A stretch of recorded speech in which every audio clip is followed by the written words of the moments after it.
this episode of John's Motorcycle Rescue and Review. Today I have a really cool classic bike comparison for you.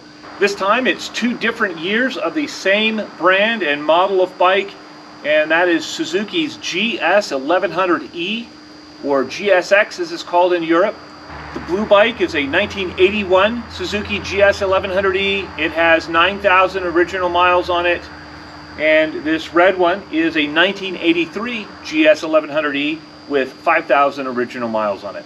I recently released a video review of Suzuki's 1981 GS1100E. You can view that by clicking on the tag here. If you're like me and you like classic bikes from the 1970s and 1980s, please feel free to like and subscribe. I feature lots of classic bike content on this channel. Looking at these motorcycles, there are a lot of similarities between these two bikes. And we'll look at those first, and then we'll go and we'll talk about the differences between the two bikes in just a minute. The motor in each of these bikes is a large air-cooled 4-cylinder motor. It's a 16-valve motor, and they have the twin swirl combustion chambers on those. And those are really a game changer in the world of performance, and they really gave the Suzuki an edge, and it was king of the quarter mile for quite some time in the early 80s. Both of the bikes feature a slick shifting 5-speed transmission. They are both carbureted with large CV carbs. Both of these bikes have large dual disc brakes up front, acted on by single piston calipers. I'm running steel braided brake lines on both of these bikes. Both of these bikes have 4-way adjustable spring preload. In addition to that, they also have adjustable air pressure in the front forks as well. Both of these bikes also feature adjustable rebound damping on the front forks. Out back, both of these bikes feature the conventional dual shock setup with spring preload and rebound adjustment on those. Both bikes also feature an aluminum box section swing arm in the back and a large disc brake acted on by a single piston caliper. Alright, let's talk about the differences. First off, the styling between these two bikes is very different. The 1982 and 1983 GS1100s feature a large 8-inch round headlight. They feature a completely different instrument cluster, as well as completely new body panels and seat. Aside from the styling, there were a lot of mechanical upgrades to the GS1100E in 1982, and those included an anti-dive setup on the front suspension. It also included different wheels front and back, and a slightly wider front tire on the 83 as compared to the 1981. Another slight difference between the two bikes, the 83 features more trail, and therefore it's a little bit more stable and a little less quick to change directions. Another nice feature on the 1982 and 1983 bikes is an adjustable shift linkage, and that way you can adjust the shift lever to suit your body type. Another difference at the front of the bikes, the 1981 features a leading axle front end, where the axle is actually placed in front of the shock tube, and on the 83, the axle is in line with the fork tubes. Looking at pictures of these bikes previously, I have always thought that the 1981 appeared to be the much larger motorcycle, and to me, the 1983, at least from a look standpoint, always appeared to be a much more compact machine. Quarter mile times for these two bikes were very similar at right around 11 seconds flat at 120 miles an hour. The 83 actually clocked a 1088 at 122 miles an hour. The best time that I saw for the 1981 was 11 seconds flat at 121 miles an hour. Surprisingly, the braking distances for the 1981 are about 10 feet shorter from 60 miles an hour than they are for the 1983. I think a lot of that has to do with the anti-dive system and the way that it uses brake fluid pressure to activate the anti-dive, and it takes that pressure away from the front calipers. The 1983 model actually features some upgrades to the motor that actually move the power down from the top end and into the low end and mid-range, and they focus on giving the bike more torque where you're normally riding it in street use.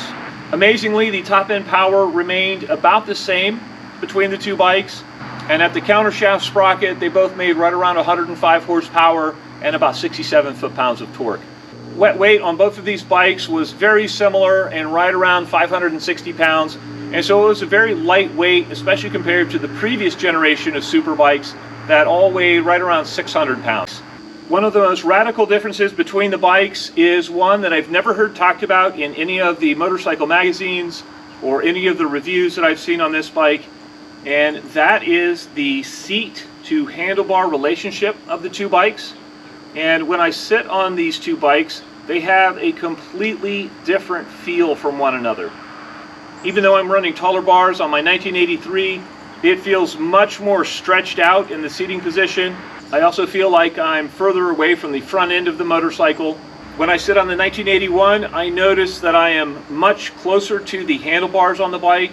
And when I look at my knees in relation to the valve covers on both bikes, my knees are actually a good inch closer on the 1981 than they are on the 1983. And what that tells me is they've actually shifted the seating position back away from the front of the motorcycle. Looking at the foot peg and shifter to engine relationship between the two bikes really highlights what I'm talking about. The shifter and the foot peg on the 1983 are set back at least an inch and a half over that of the 1981. I'm not exactly sure why they did that, but it does give the bikes a completely different feel out on the road. We'll talk about that difference as I'm out on the road in just a minute. All right, enough talk. What are these two classic Suzuki GS1100Es like to ride? What are they like out on the road? I'm going to gear up. I'll bring the camera along. Let's find out together. Let's ride.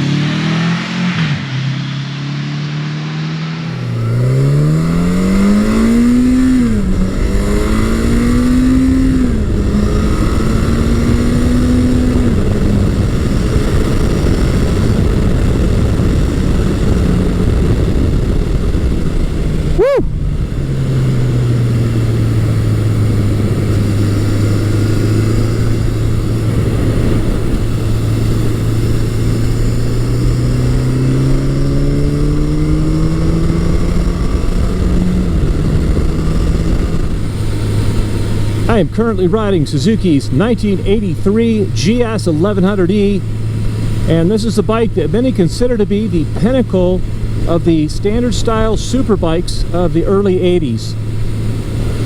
My first impression on sitting on this bike is it's a very roomy cockpit. The seat is very comfortable. I've got a lot of fore and aft room with it. It's a little bit of a reach to the bars. I have a lower than stock handlebar set up on this bike currently, and the reason I did that was the stock setup had this bike sitting so upright with the US bars that it felt like a cruiser.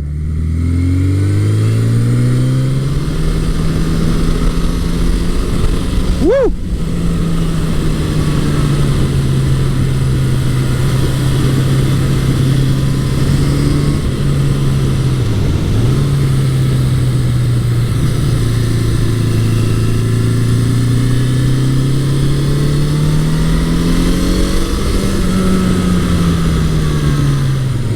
Yeah, that motor pulls really nicely. In 1983, Suzuki made some changes to the GS1100 motor, and they put more power down in the low end and mid-range of this bike. And that shift of power down into the mid-range really made what was already a good bike, what was already a torquey bike, even better. And this bike has such nice pickup as soon as you start to twist the throttle.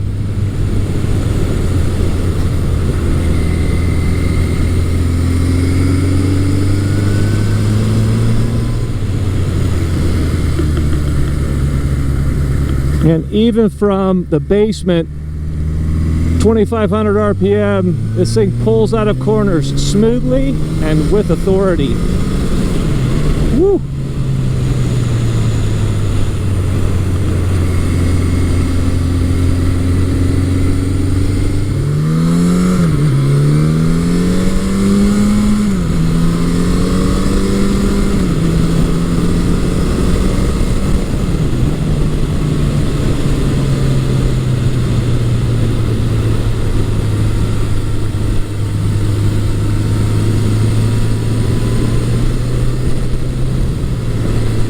Another thing I'm noticing is the plushness of the ride on this big Suzuki, and it's one of the reasons I love the big GS bikes, is because they combine comfort and sportiness and handling and touring ability all in one great all-around package.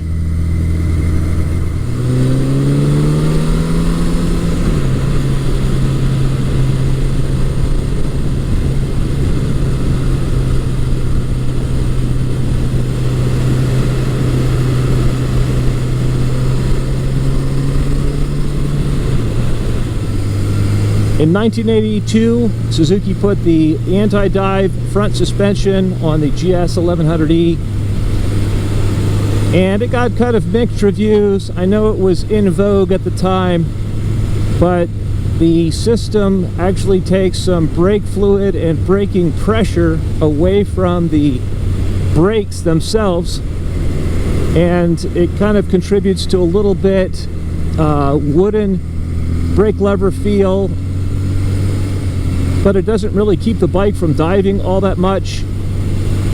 And a lot of people just put a block-off plate for the anti-dive and ran the bike without that, and it improved the braking performance on the machine.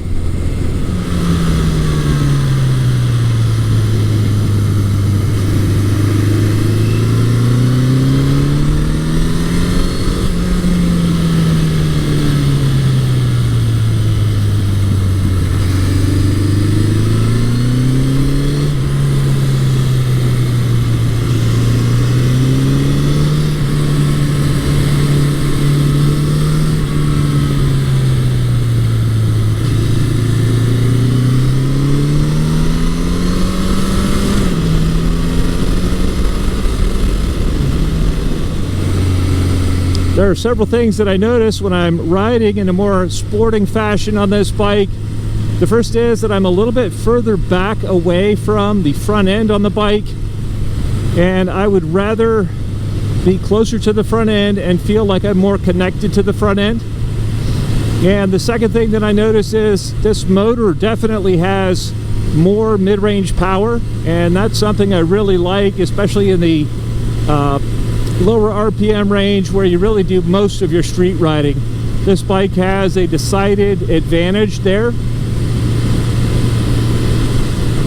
And one more effect of the seat being a little bit further back on this bike, I definitely feel when I'm accelerating hard, the bike wants to rear up and kind of squat on its rear suspension a little bit more, it seems like, than the 1981. But this is still a very capable performer. It's definitely a nimble bike for being a big, heavy liter bike. And I love that real-world power that it delivers. Very, very nice.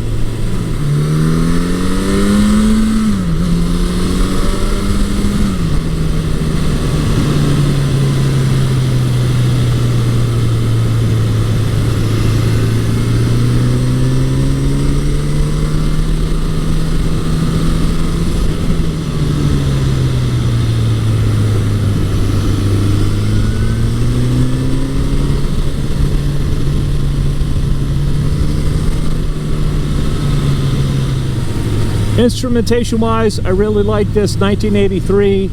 It's got the fuel gauge. It's also got a big 140 mile an hour speedometer as opposed to the 85 mile an hour speedometer on the 81. This bike also redlines a little bit higher at 9,500 RPM. And it's also got an oil temperature gauge and a gear indicator, which are just really, really nice.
I'm currently riding Suzuki's 1981 GS1100E, and I just got off the 83 GS1100E, and man, this bike is so compact feeling in comparison.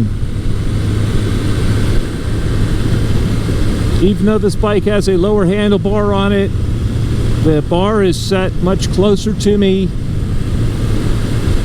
and I feel like the seat itself and the pegs, everything is closer to the front end of the bike. And I really like the nimble feel of this bike and the ease of which everything kind of functions together.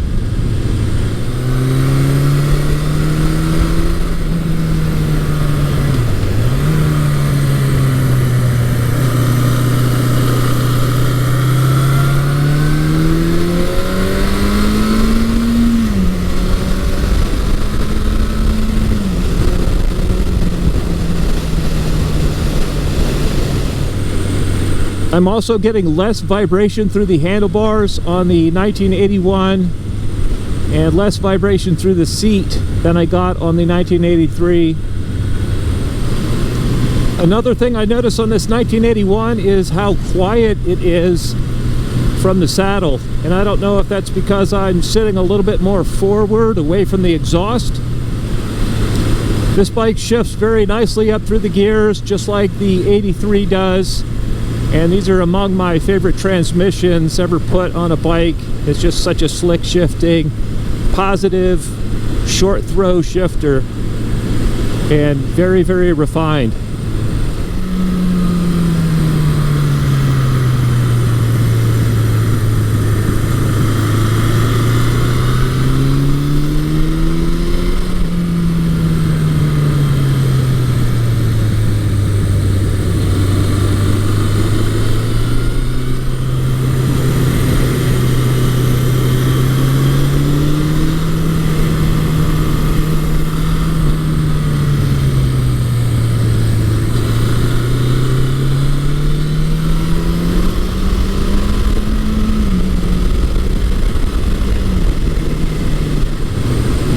I think this bike is easier in the low-speed corners and more manageable and intuitive than the 1983. What's so fun about both of these Suzukis is the level of absolute performance that is on tap. It's just incredible. And then as soon as you're not on it and really wicking it up, it's so easy and comfortable. And it just makes these GS bikes such great all-arounders. Styling wise, I think the 83 is a little bit prettier bike. I don't think this 81 is quite as classically beautiful, but I do like the 80s funky styling to it, and it kind of has grown on me over time.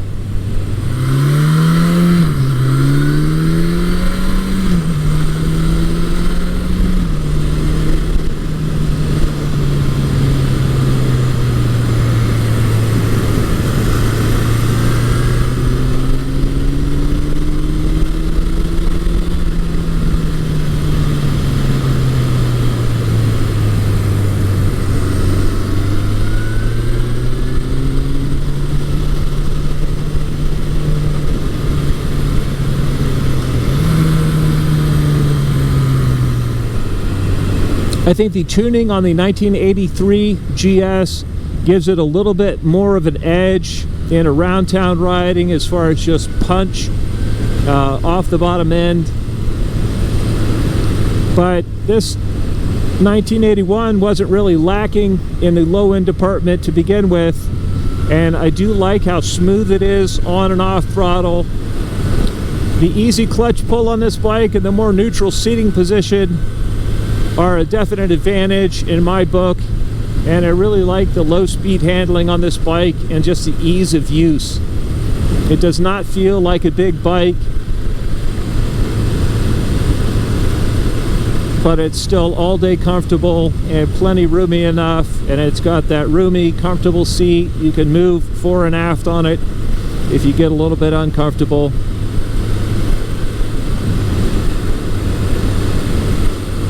And this bike is not at all taxing to ride.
Alright, that was a lot of fun.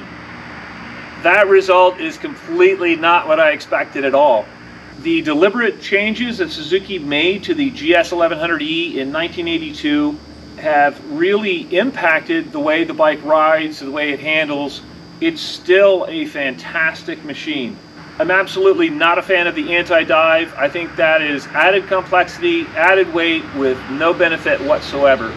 Additionally, the somewhat wider tire in the front and the little bit more rake that this bike has means it doesn't transition into corners as quickly as the 1981 did. And while that may be good for triple-digit stability, for me, I would rather have a little bit more nimble machine as in the 1981. One thing I really appreciated about the 1983 was the increased low-end power that this bike has. In 40 to 80 mile an hour top gear roll-on testing, the 82 was actually about 0.8 of a second quicker than the 1981, and that is clearly attributable to the internal changes that Suzuki made that bring that low-end torque and that mid-range torque down in the power band. And this bike has about 55 foot-pounds of torque all the way from 2,500 RPM to its 9,500 RPM redline. From the saddle, however, the biggest difference between these bikes is not the anti-dive, it's not the brakes, it's not the increased low-end power of the motor on the 83. More than any of those factors, it is the difference in seating position that really determined the winner of this contest in my book. I love the more compact seating position on the 1981 bike. Even though it has a narrower, lower handlebar on it, it handles much more nimbly. I love the fact that it's got a little bit narrower tire and it changes direction more quickly. I love the fact that I'm much closer to the front end of the bike, and I feel like I'm much more connected to the front end in the corners, and therefore it's more predictable. I know what the bike is going to do. And in comparison, even though these bikes both have almost an identical wet weight, the 1981 feels like a 750 in comparison to this 1982. It has slightly better brakes because it doesn't have the anti-dive system. And when I get on the 1981, I am instantly confident, I'm instantly comfortable, and I can ride this bike very briskly on a back road with confidence. All right, I don't know how many of you are surprised by the outcome of this test like I am. I'd love to know. Let me know in the comment section below. As always, I hope you found this video entertaining and informative, and until next time, enjoy the ride.